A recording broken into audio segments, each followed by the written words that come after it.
فنا تیرے عشق میں کس نمبر 16۔ اس نے جھنجھلاتے ہوئے اپنی پلیٹ ٹیبل پر پٹکی جس میں سے اس نے ابھی تک صرف ایک ہی بائٹ کی تھی اور کوئی ڈور بیل پر انگلی رکھ کر بھول گیا تھا۔ اسے وہ شخص زہر لگتا تھا جو دوپہر میں اس سے آ کر تنگ کرتا تھا۔ وہ ڈور کی طرف بڑھا اور ڈور کھولا۔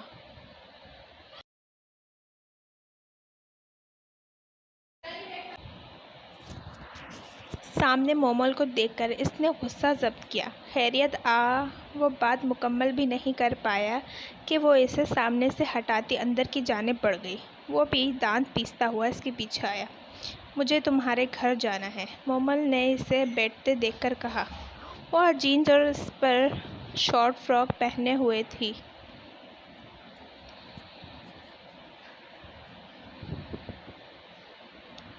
اور بال ہمیشہ کی طرح پونی میں قید تھے۔ میرا گھر کراچی میں ہے اور میں کوئی پاگل تو ہوں نہیں جو آپ کو کراچی لے کر جاؤں گا۔ اسے پتہ نہیں کیوں پر مومل کی باتوں پر غصہ آتا تھا۔ میں تمہارے لاہور والے گھر کی بات کر رہی ہوں۔ کیوں جانا ہے وہاں؟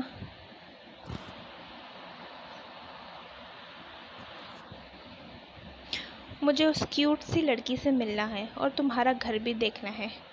میرا ابھی کہیں جانے کا موڈ نہیں ہے تو آپ تشریف لے جا سکتی ہیں، دانیال نے کہتے کے ساتھ کچن کا رخ کیا اور چھوٹی سی ٹیبل پر بیٹھ گیا۔ وہ بھی اس کے پیچھے آئی۔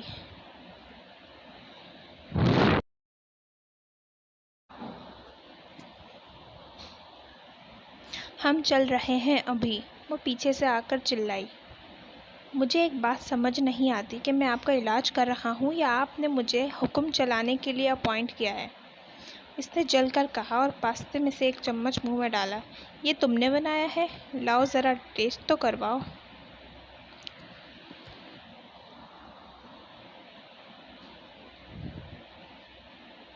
اس نے دانیال کا چھوڑا ہوا چمچہ اٹھایا اور ایک بائٹ لی۔ وہ کچھ کہتے کہتے رہ گیا۔ واو یمی، یہ تم نے بنایا ہے، اس نے بے یقینی سے کہا۔ میں نے ہی بنایا ہے۔ چلے اب واپس کریں میرا چمچہ، دانیال نے گھور کر کہا۔ تم تو بڑے ہی بے مروت ہو یار، جاؤ دوسرا چمچ لو، مجھے بھی بھوک ہے، ساتھ کھاتے ہیں۔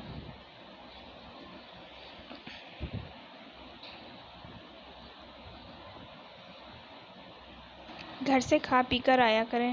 دانیال بڑبڑاتا ہوا اٹھا اور دوسرا چمچ اور پلیٹ لی۔ میں آدھا اس میں لے لیتا ہوں۔ کیوں؟ میں اپنے منہ سے زہر چھڑک رہی ہوں جو ساتھ کھانے میں مسئلہ ہے اور ساتھ کھانے سے پیار بڑھتا ہے، مومل نے پہلے خفگی پھر آنکھیں ٹپٹپا کر کہا۔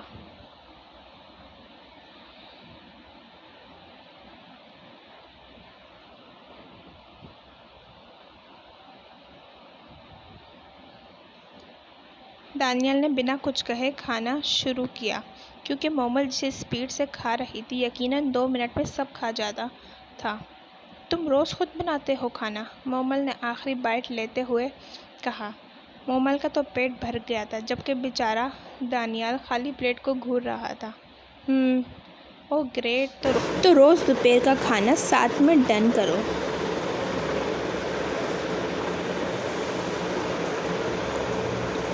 نہیں، دانیال اس کی بات پر چیخ اٹھا۔ کیوں؟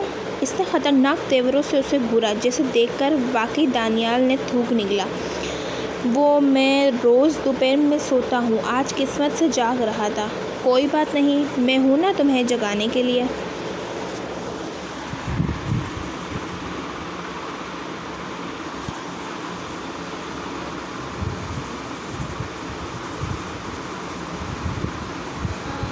کہاں پھنس گیا؟ دانیال بس دل میں سوچ سکا۔ چلو اب چلیں تمہارے گھر، مومل نے گلا کھنگار کر کہا۔ ایک بات بتائیں، آپ کہیں میری گمشدہ بیوی تو نہیں ہیں جو مل جانے پر مجھ پر حکموں کی بارش کر رہی ہیں؟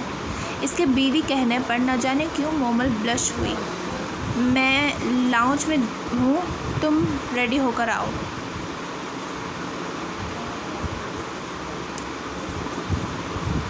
مومل کہتی وہاں سے رفو چکر ہوئی اور اس کے بلا وجہ شرمانے پر دانیال نے سر کو خم دیا اور اس کے حکم کی تکمیل کرنے کے لیے اپنے کمرے کی طرف بڑھا۔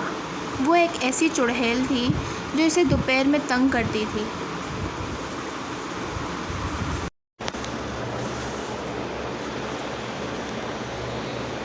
اگلی صبح بھی وہ یونیورسٹی گئی اور آج بھی مایوس تھی۔ وہ آج بھی نہیں آیا تھا۔ وہ کیوں نہیں آتا؟ حالانکہ وہ کل رات ہی تو اس سے ملی تھی، پر یہ بات دل کہاں مانتا تھا۔ اب کیا کرنا تھا؟ وہ پھر کلاس کو باہر سے دیکھ کر مرے قدموں سے باہر آ گئی۔ اب پڑھنے کو دل بھی نہیں کرتا تھا۔ اس دفعہ اسے لگتا تھا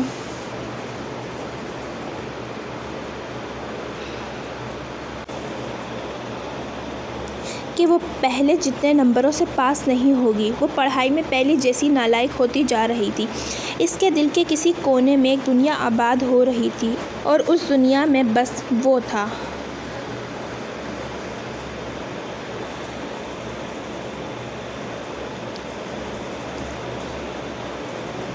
وہ تنگ تھی اپنے جذبات سے، اس دنیا سے، اس شخص سے اور خود سے۔ وہ ان جذبات سے خود کو آزاد کروانا چاہتی تھی۔ وہ پہلے جیسی حیات بننا چاہتی تھی۔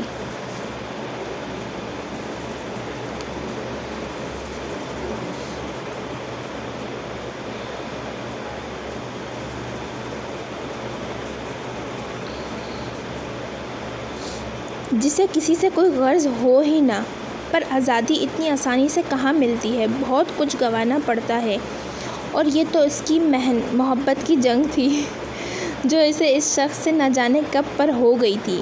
پر اب وہ انجان تھی یا انجان بنتی تھی، یہ تو بس وہ اور اس کا اللہ جانتا تھا۔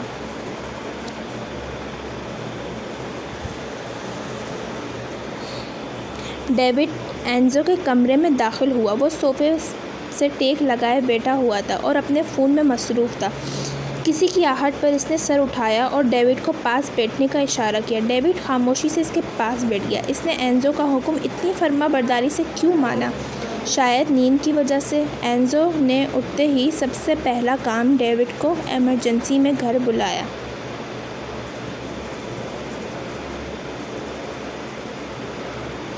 اور وہ بیچارہ بھاگا بھاگا چلا آیا۔ بریک فاسٹ کیا ہے تم نے؟ اینزو ڈیوڈ کی آنکھوں میں نیند کا سیلاب واضح طور پر دیکھ سکتا تھا۔ ڈیوڈ ایک طرفہ مسکرایا۔ نہیں، بس کچھ دیر پہلے ہی ڈنر کیا تھا۔ کتنی دیر پہلے؟ یہی کوئی 7 گھنٹے پہلے۔ اینزو نے ایک نظر گھڑی کی طرف دیکھا جو 12 بجا رہی تھی۔ وہ کچھ بولنے کے لیے اپنے لب کھولتا کہ ڈیوڈ بول پڑا۔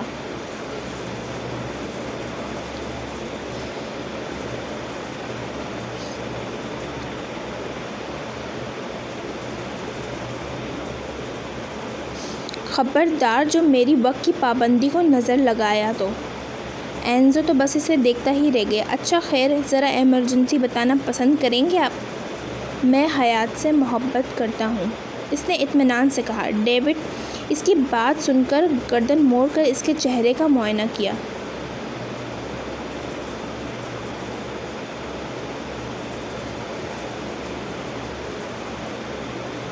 اور پھر پورے کمرے میں ڈیوڈ کا قہقہا گونجا۔ اینزو اطمینان سے اسے دیکھ رہا تھا۔ وہ واقف تھا اس کے رد عمل سے، بلکہ اسے بھی خود پر ہنسی آ رہی تھی۔ میں مانتا ہوں مجھے اس سے محبت ہے، وہ پھر بولا۔ تو اس بار ڈیوڈ بھی سنجیدہ ہوا۔ مجھے لگتا ہے یہ میرا کوئی بے تکا خواب ہے جس میں ہم دونوں ساتھ ہیں، یا پھر تو نے مجھے اپنے خواب میں انوائٹ کیا ہے۔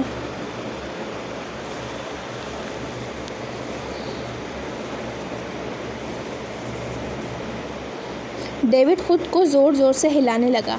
پاگل ہے کیا؟ یہ کیا کر رہا ہے؟ اینزو اس کی کارروائی پر جھنجھلایا۔ خود کو جگا رہا ہوں۔ وہ پھر خود کو ہلانے لگا۔ جب اس سے کچھ نہ بنا تو اینزو کو ہلانے لگا۔ میرے دوست، چلو اٹھو، شاباش، صبح ہو گئی ہے۔ ڈیوڈ بہت پیار سے بول رہا تھا اور اینزو کی برداشت اب ختم تھی۔ اینزو نے زور سے ڈیوڈ کو چٹکی کاٹی جس سے وہ کراہ اٹھا۔ آہ، پاگل ہے کیا؟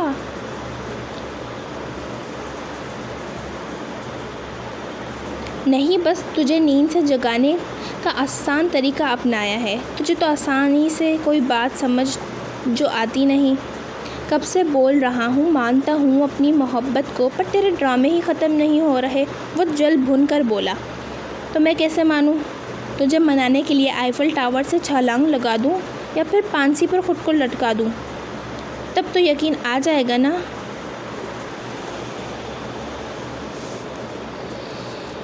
نہیں، مجھے یقین ہے میرے دوست، پر تیرے دل میں پہلا فلیٹ میرا ہی تو ہے، اور میں نے کچھ دن پہلے ہی تیرے دل کے دوسرے فلیٹ میں حیات کو دیکھ لیا تھا۔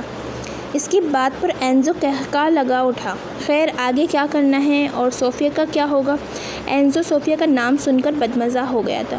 تو فارم ہاؤس میں کچھ بندوبست کر، جسے دعوت کر، سالگرہ کر، پر اسے بلا اور ساتھ میں بیلا اور لونا بھی آ جائیں گی۔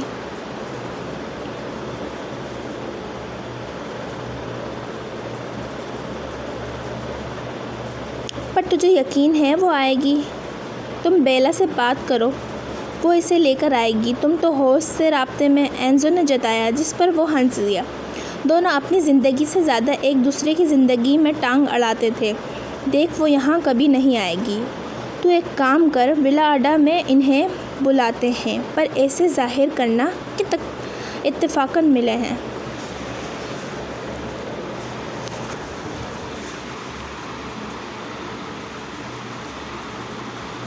تو وہاں سنگ کرنا، جب وہ آئے تو اردو میں وہ گانا گانا جو تو سیکھ رہا تھا۔ وہ خوشی سے پاگل ہو جائے گی۔ ڈیوڈ نے مشورہ دیا۔ پر تو کوئی فضول حرکت نہیں کرے گا۔ میں ابھی فی الحال اسے کچھ نہیں بتانا چاہتا۔ میں سمجھ گیا، جسٹ امپریس کرنا ہے۔ وہ دانت دکھاتے ہوئے بولا۔ اسے اینزو کو غصے میں دیکھ کر بڑا مزہ آتا تھا۔ وہ جب بھی غصہ کرتا تھا اس کی کان اور ناک سرخ ہو جاتے تھے۔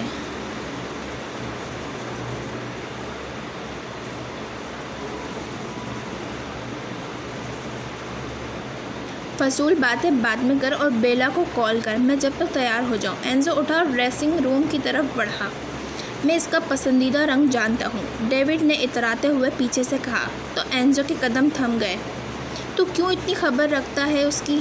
اسے یہ بات ناگوار گزری کہ کوئی اس کے بارے میں جانے۔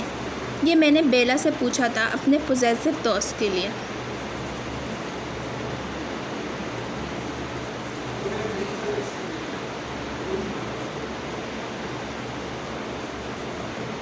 وہ بے اختیار ہنس پڑا۔ وہ اسے ہنسا سکتا تھا، وہ بچپن سے اسی کی باتوں پر تو ہنستا تھا۔ اچھا خیر کون سا رنگ ہے؟ سفید۔ وہ بس اتنا سن کر چلا گیا اور تھوڑی دیر میں باہر آیا، جب تک ڈیوڈ نے بیلا سے بات کر لی تھی، یعنی پلان بنا لیا تھا۔ وہ کالی ہوڈی اور کالی ہی جینس میں ملبوس تھا۔ تو نے شاید میری بات دھیان سے سنی نہیں۔ اسے سفید رنگ پسند ہے۔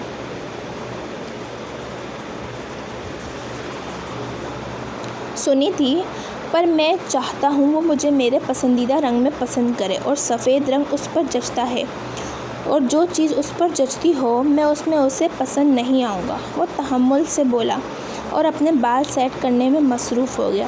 تو نے کب سے فلسفی باتیں شروع کر دیں؟ وہ جانچتی نظروں سے بولا۔ جب سے محبت کا مریض بنا ہوں۔ اینزو نے شانے اچکائے۔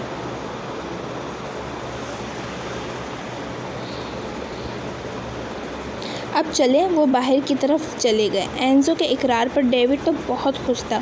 وہ چاہتا تھا کہ اینزو کی زندگی میں کوئی ایسی لڑکی آئے جو اسے سمجھے، اور حیات سے اچھی لڑکی شاید کوئی نہیں تھی اینزو کے لیے۔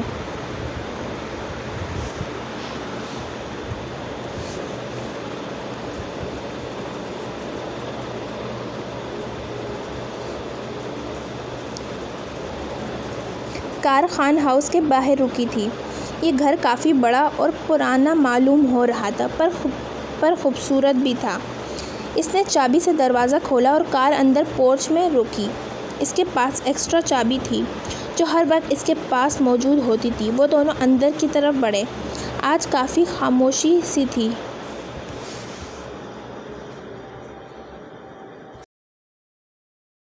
پر اس خاموشی میں مومل کی ہیل کی ٹک ٹک کی آواز سنائی دے رہی تھی، جو دانیال کو سخت زہر لگ رہی تھی، اور کچھ وہ بھی جان بوجھ کر زور زور سے آوازیں کر رہی تھی۔ وہ مومل سے پہلے لاؤنج میں آیا، جہاں زین، ہانی اور انایا ہارر مووی دیکھ رہے تھے۔ زین کو بہت پسند تھی ہارر فلمیں، پر وہ ہمیشہ کسی ڈرپوک انسان کے ساتھ بیٹھ کر دیکھتا تھا،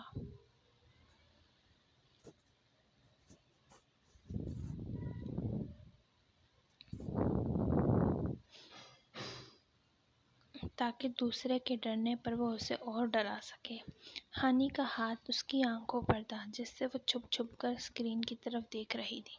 دانیال خاموشی سے آگے بڑھا اور زین کے کندھے پر ہاتھ رکھا اور ہانی جو اس کے پاس ہی بیٹھی تھی اچانک ہاتھ آنے پر چیخ اٹھی، جبکہ مومل جس نے ابھی لاؤنج میں قدم رکھا تھا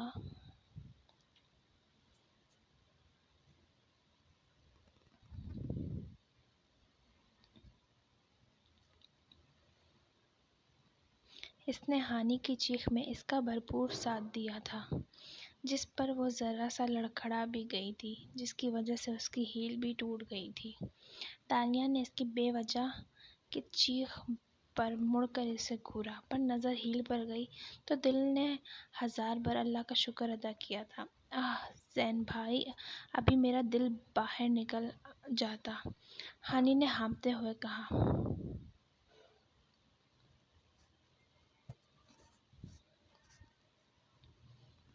میرا بھی، مومل نے بھی اسی کے انداز میں کہا، جبکہ زین اور عنایہ ہنس رہے تھے۔ زین تو بالکل بھی نہیں ڈرا تھا۔ آپی آپ، ہانی خوشی سے اچھلتے ہوئے اس تک پہنچی۔ آپ ٹھیک ہیں؟ ہانی نے پاس آ کر پریشانی سے کہا، کیونکہ مومل نے اپنی ہیل اتار دی تھی۔ ہاں میں ٹھیک ہوں کیوٹو، مومل نے تو ہانی کے گال چٹا چٹ چوم ڈالے، جس پر وہ پھر شرما گئی۔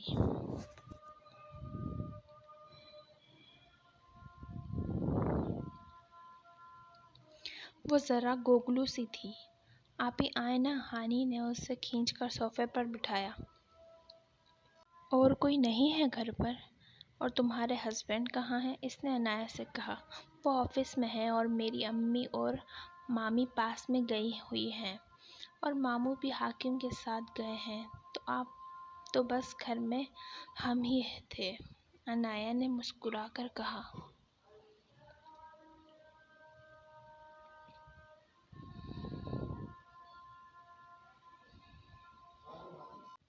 سب باتیں کرتے کرتے غائب ہوئے تھے۔ زین اور دانیال اپنی باتوں میں مگن تھے۔ دانیال ہانی کہاں ہے؟ مومل نے بیزاری سے کہا۔ وہ سیڑھیوں کے پاس والے کمرے میں ہے، آپ وہاں چلی جائیں، جواب زین نے دیا۔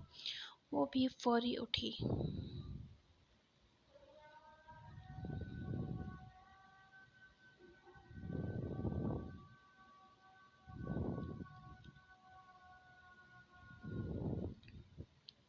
کہاں جانا ہے؟ حیات نے دونوں کو دیکھا۔ آج کہیں گھومنے چلتے ہیں، تم بھی گھوم لو گی۔ نہیں میرا دل، چپ چاپ چلو۔